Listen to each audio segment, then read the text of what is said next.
Eң соңғы рет қашан гүл алдыңыз? Bilmeyim. Ау? Gül vermeydi mağan. Ешқашан алған жоқсыз ба гүлді?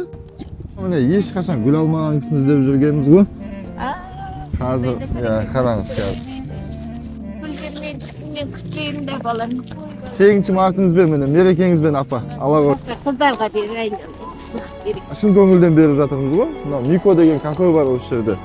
Иә, содан беріп жатырмыз шын көңіл. Kayda жүрсе Allah'ın panasında жүрсün. Allah'dan ne sırası onu versin. Рахмет апа, батаңызға рахмет апа. Каспиіңіз бар ма апа? Каспиімде жоқ, іштен Каспий жоқ па? Болды, қазір сізге мен наличка шешіп алып келіп подарок беріп кетемін, иә? 20 мың теңге сізге. Кішкентай подарок алыңыз өзіңізге, иә? Allah ömür versin. Жасыңыз неште апа негізі? 80'ge geldim. 80-ге келдіңіз ба? Бала шағаңыз қайда? Kızım var edi, ölüp қалған. Balam ауырады, жұмысқа жарамайды, кішкене жағдайым жоқ. Өзім ауырамын, күнде келмеймін, әр заманда келемін. Соған енді мінездегілер ұрсып жатыр, саған неге гүл береді, бізге бермейді дейді. Ризығыңыз болып тұр ғой бұл біз. Алла жіберді ғой сендерді.